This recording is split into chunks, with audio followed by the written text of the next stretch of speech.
अब बात प्रधानमंत्री के इस्तीफे तक पहुंचे। सीजेपी का बड़ा दाव, सोनम वांगचुक की कैद के बाद अभिजीत दिपके का आर पार का ऐलान।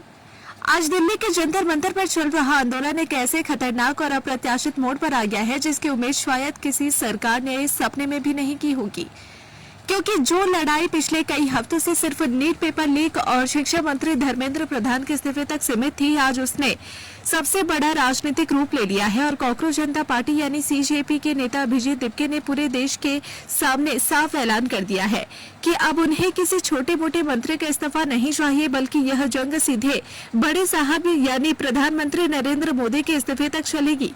दरअसल सरकार ने सोचा था कि पिछले 21 दिनों से भूख हड़ताल पर बैठे एक्टिविस्ट सोनम वांगचुक को जबरन उठाकर सफदरजंग अस्पताल में कैद कर देंगे तो युवाओं का यह गुस्सा ठंडा पड़ जाएगा। लेकिन यहाँ तो पासा पूरी तरह से उल्टा पड़ गया है। सोनम वांगचुक को रास्ते से हटाते ही दिपके ने खुद आमरण अनशन का मोर्चा संभाल लिया है और मांगों की लिस्ट बढ़ाकर सीधे देश के मुखिया पर निशाना साध दिया है, जिसके बाद अब युवाओं के इस गुस्से को बॉलीवुड और राजनीति के बड़े दिग्गजों का खुला साथ मिल गया है। जहां दिग्गज अभिनेत्री शबाना आजमी खुद जंतर मंतर पहुंची और उन्होंने दिपके से हाथ मिलाकर छात्रों के शांतिपूर्ण विरोध के अधिकार का समर्थन किया, तो वहीं अभिनेता प्रकाश राज और स्वरा भास्कर ने भी ग्राउंड पर आकर युवाओं के हक की लड़ाई की तारीफ की। इतना ही नहीं, राजनीतिक गलियारों से भी इस कांग्रेस क्रांति को भारी समर्थन मिल रहा है, जहां आम आदमी पार्टी की नेता आतिशी कुलदीप कुमार और शैली ओबेरॉय ने प्रदर्शनकारियों के बीच पहुंचकर सरकार को घेरा है। वहीं कांग्रेस के शशि थरूर और शिवसेना यूबीटी प्रमुख उद्धव ठाकरे ने भी इस आंदोलन को अपना पूरा समर्थन दे दिया है, जिसके बाद जंतर मंतर पर जनता सरकार पर तीखा तंज कस रही है कि छोटे मंत्रियों के किले को बचाने के चक्कर में सरकार ने अपनी पूरी ताकत झोंक दी, दिल्ली को छावनी बना दिया, राजीव चौक समेत 5 बड़े मेट्रो स्टेशन बंद कर दिए। लेकिन नतीजा यह निकला कि दिग्गज हस्तियों के जुड़ने से बात अब सीधे बड़े साहब की कुर्सी तक पहुंच गई है।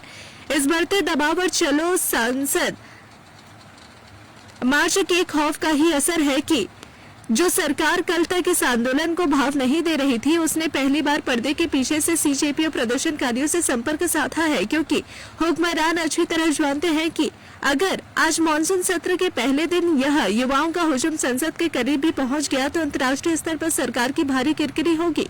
अब आगे की रणनीति को देखें तो इस महासंग्राम के 3 बड़े मोड़ संभव है।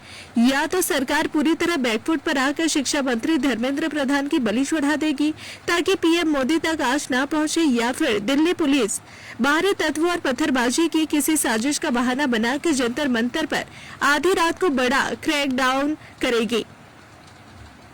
लेकिन सबसे दिलचस्प मोड़ तब आएगा जब विपक्ष इस मुद्दे को संसद के भीतर उठाकर सरकार को पूरी तरह घेर लेगा, जिससे संसद की कार्यवाही पूरी तरह ठप हो सकती है। ऐसे में अब देखना यह होगा कि दिल्ली में भारी बारिश के अलर्ट, आंसू गैस की गोलों और पुलिस के कड़े पहरे के बीच क्या सरकार बातचीत की मेज पर आकर घुटने टेकेगी, या फिर युवाओं की यह कॉकरोच क्रांति बैरिकेड्स को रौंदते हुए इतिहास का सबसे बड़ा सियासी बवाल खड़ी कर देगी।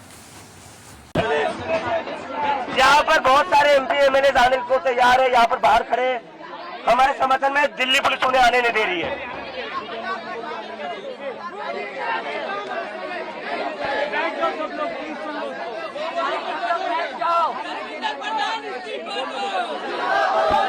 धर्मेंद्र प्रधान नहीं, नरेंद्र मोदी इस्तीफा दो।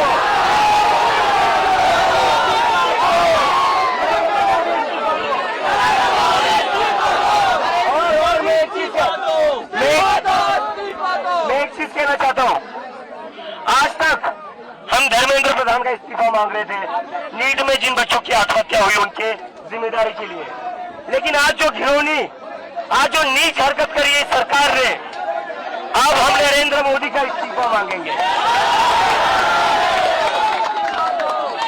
नरेंद्र मोदी का इस्तीफा चाहिए।